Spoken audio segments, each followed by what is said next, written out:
I'm Lila. My life was straightforward, just work and home. I worked as a web designer, and my days were filled with coding, designing, and client meetings, all from the comfort of my home. I was good at what I did, and it showed in my bank balance. It wasn't always like this. A year ago, my life was a mess after a horrible breakup. I had sworn off relationships, focusing only on work. But then, I met Ethan at a friend's party. Ethan came up to me with a simple, "Hi, I'm Ethan. You're Lila, right?" His voice was calm and steady, no airs, no pretense. "Yes, that's me," I replied, taking in his casual attire and easygoing smile. We talked about everything that evening, from movies to our hobbies. He mentioned he worked in sales and seemed to enjoy his job. "You must love what you do," he commented after I explained my work. "I do," I smiled. "It's more than just a job for me." He nodded, and we continued chatting for what felt like hours. By the end of the evening, we had exchanged numbers. It wasn't long before our casual chats turned into dates, and our dates turned into serious discussions about our future together. Ethan was different from the men I'd known. He was kind, attentive, and seemed genuinely interested in my life. I remember our third date distinctly. We were sitting in a small cafe, and he handed me a bouquet of flowers. "For you," he said simply. "Oh, Ethan, they're lovely," I replied, taken aback by the gesture. "I thought they'd make you smile," he grinned. We dated for a few months, and everything felt perfect. So when Ethan proposed, I didn't hesitate. We had a simple wedding and moved in together. My house, spacious and filled with the memories of my single life, now echoed with our shared laughter. However, things took a turn when Ethan came home one day looking distressed. "I lost my job, Lila," he began, avoiding my gaze. I was stunned, but tried to be understanding. "It's okay, Ethan. We'll manage.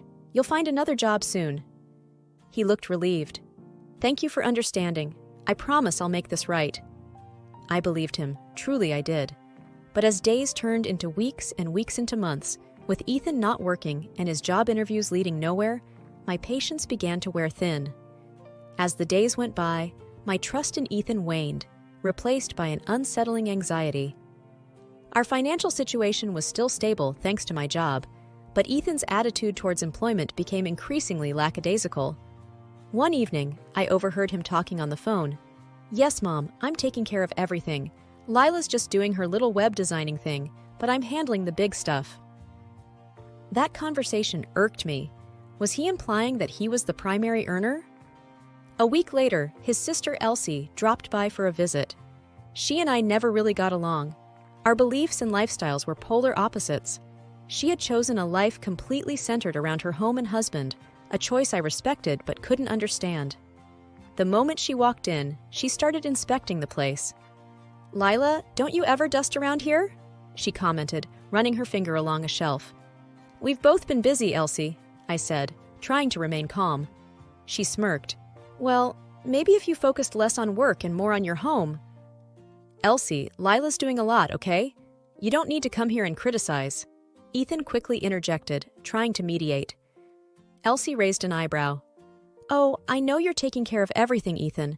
I just feel bad you married someone who can't even keep a house tidy." I was fuming. "Elsie, it's not just my job to keep the house clean. Ethan lives here too."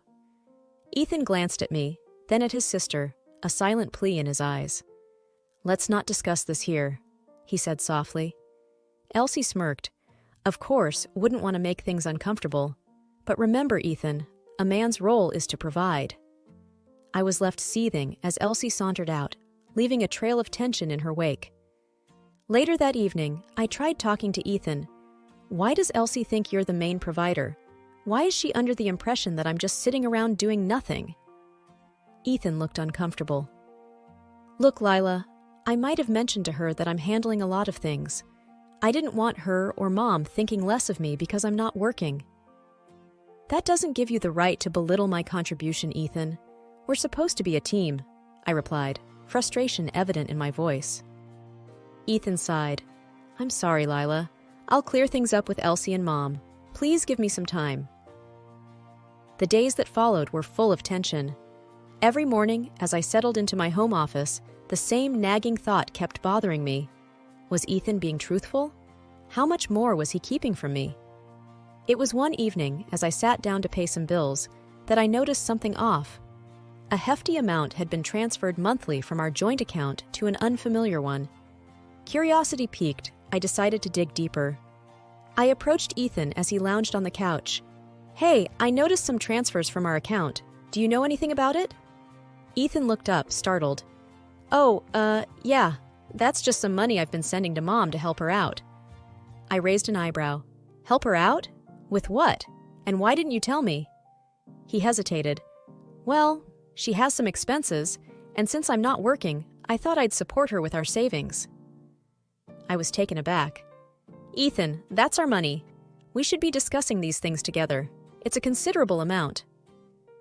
Ethan looked away. "I didn't think it was a big deal, Lila. She's family." Frustration bubbled up. "But so am I. Why didn't you talk to me about this?" I didn't want you to worry," he muttered. My voice began to tremble with anger. "Ethan, keeping secrets, especially about money, isn't right. We made a commitment to each other. This isn't how it's supposed to work." He sighed. "I know, Lila. I didn't want to feel useless. I wanted to at least do something for my family since I can't for ours right now." I looked at him, tears in my eyes. "But you are doing something. You're sharing your life with me. We need trust and transparency. Without that, what do we have?" Ethan lowered his gaze. "I'm sorry, Lila. I messed up." I took a deep breath. "We need to fix this, Ethan, starting with being honest about everything." He nodded, looking genuinely remorseful. "I promise, no more secrets." But as the night wore on and I lay in bed, I couldn't shake off the feeling of betrayal. In the wake of our last conversation, things felt even more strained between Ethan and me. Though he promised transparency, my own curiosity led me on a path to uncover the depth of his deception. One evening, as Ethan went out under the guise of another job seminar, I decided to do a little detective work. Going through our financial statements, I traced back every transaction to his mother's account. The sums were large, far more than one would need for general assistance. I picked up my phone and called my friend Jane, who worked at a bank. "Hey, Jane, I need a favor," I began, hesitating. "Can you help me look into an account? I think something's off." There was a pause on the other line before Jane replied, "Lila, you know that's not exactly legal." "I know, but I'm desperate," I admitted. "I promise, I won't get you in trouble." After hearing my story, Jane hesitated for a moment and then said, "Okay, send me the account number. I'll see what I can do." A day later, she called me back with information that confirmed my suspicions. "Lila," Jane began, her voice low, "the money Ethan's sending to his mother? It's not just sitting there. It's being funneled into an investment account, and the amounts are substantial." My heart sank. "Investment account?" "Yes, and the worst part is, it's under both his mother's and his name." I was speechless.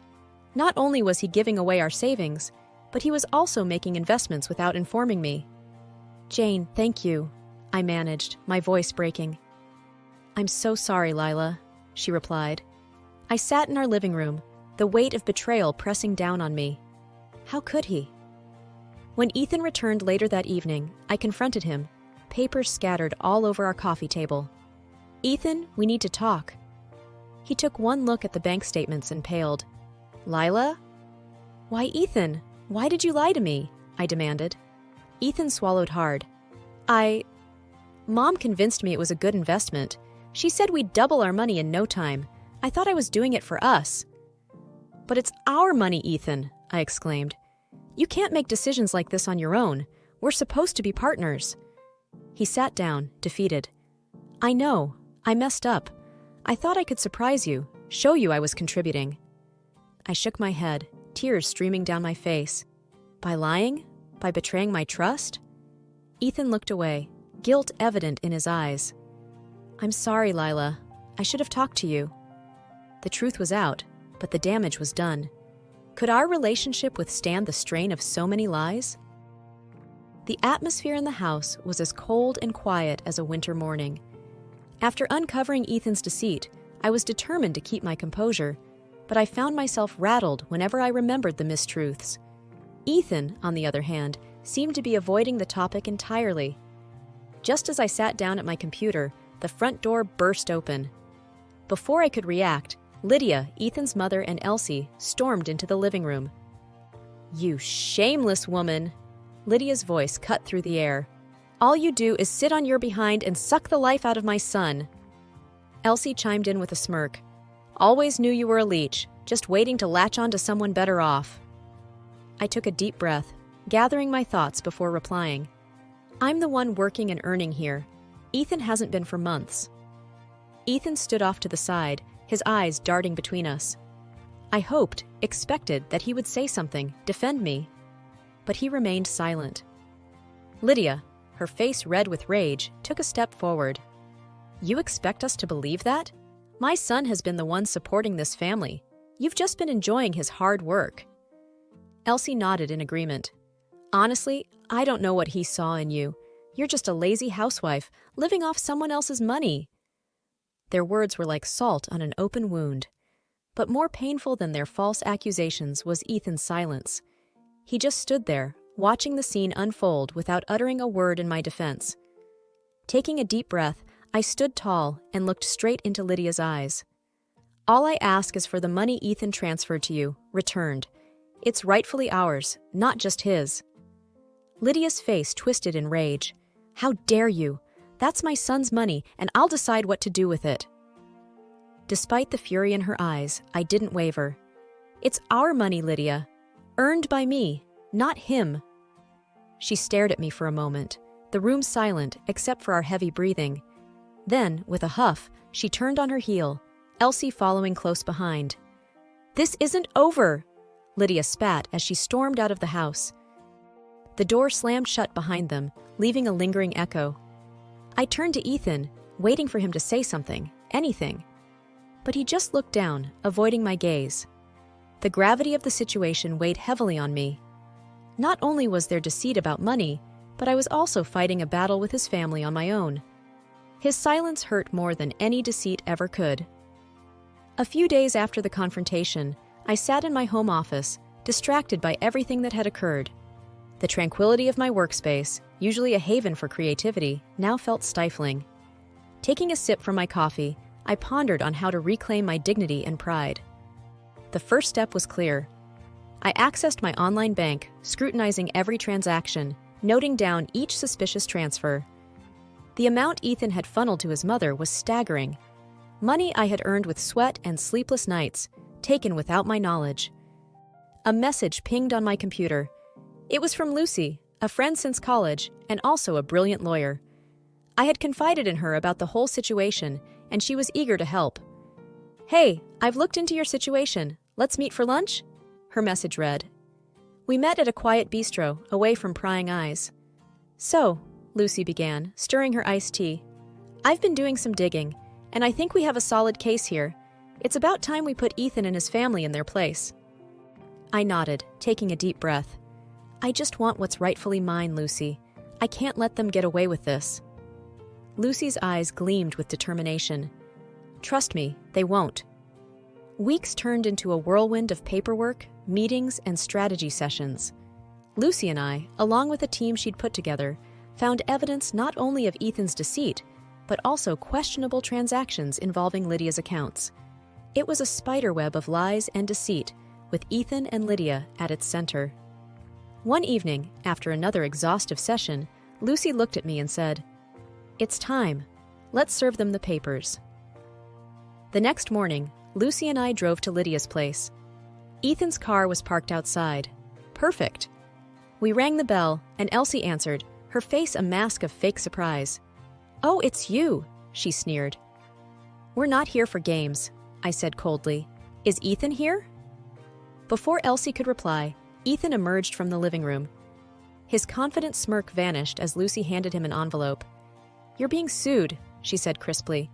"For fraud and theft. I'd advise you to get a lawyer." His face paled. "This is ridiculous," he exclaimed. "No, what's ridiculous is you stealing from your wife and lying about it," I retorted. Lydia appeared at the door, her eyes scanning the scene. "What's going on here?" "You might want to read this too," Lucy said, handing her another envelope. As Lydia read the documents, her face went from smug to horrified. "You can't do this." I stood tall, all the pain and humiliation fueling my resolve.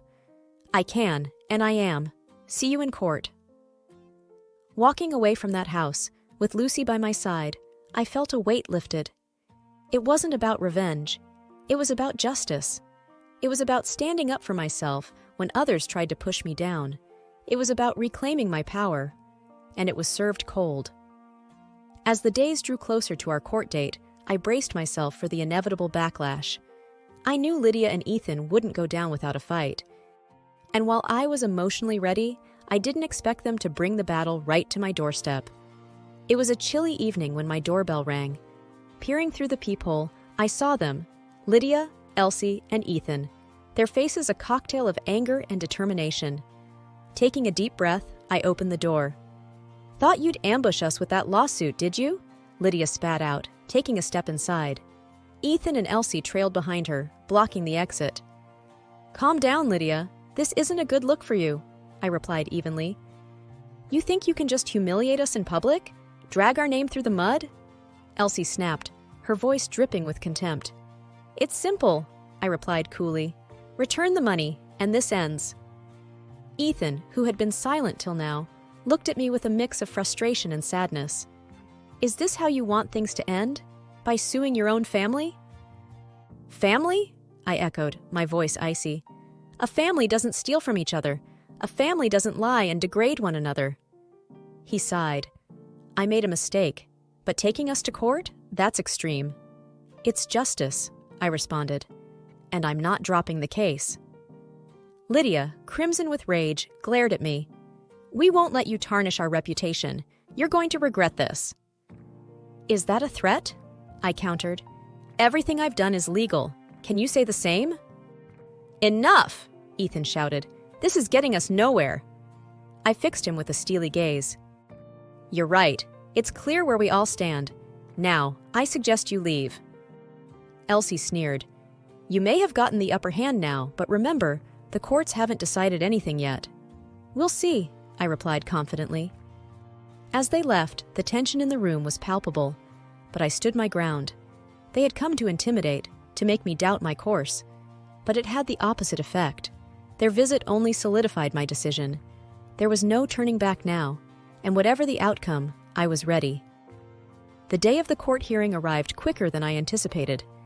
As I entered the building, my heels clicked sharply against the marble floor, echoing the resolute beat of my heart. There was a thrum of anticipation in the air, and I could feel eyes on me, but I remained focused, my gaze unwavering. Sitting across the room, Lydia, Elsie, and Ethan whispered among themselves, casting furtive glances in my direction. Ethan looked especially worn out, his earlier confidence replaced by clear anxiety. Lydia, on the other hand, wore a mask of defiance, while Elsie's face was set in a frown, her eyes hard and calculating. The room fell silent as the judge entered, taking her place at the bench. "We are gathered here today to discuss the matter of financial fraud and theft," she began. "Present your case." My lawyer stepped forward, presenting the evidence of the unauthorized transfers and Ethan's deception. The paper trail was undeniable, every detail meticulously recorded. The judge frequently glanced up from the documents, looking first at Ethan and then at me. Ethan's lawyer made a valiant attempt to argue that the money was gifted willingly, but the evidence against them was insurmountable. When Lydia was called to the stand, her arrogance was palpable. "That money was for my son," she declared. "It was only right that he should have it." "But it wasn't yours to take," I replied calmly when it was my turn to speak. "And it wasn't yours to keep," Lydia snapped, pointing a shaking finger at me. The judge interjected, "This isn't about family dynamics. This is about the law, and the law is clear on this matter." Hours seemed to stretch on as the proceedings continued. When the final verdict was read, vindication surged through me. Ethan was ordered to return every cent he had taken, and additional punitive damages were awarded to me for the deceit and emotional trauma. After the hearing, As I stepped out into the crisp air, I felt lighter than I had in months. This was more than just a legal victory. It was my emancipation from the shackles of deception, disrespect, and manipulation. Ethan approached, his face pale. "I'm sorry," he murmured, not meeting my eyes. I looked at him, really looked at him, and for a moment I saw the man I had fallen in love with. But that image was quickly replaced by the reality of who he had become. "It's too late for sorry," I replied. As I walked away, I felt a sense of finality. It was the end of a painful chapter in my life, but it was also the beginning of a new one where I was in control, where I was free.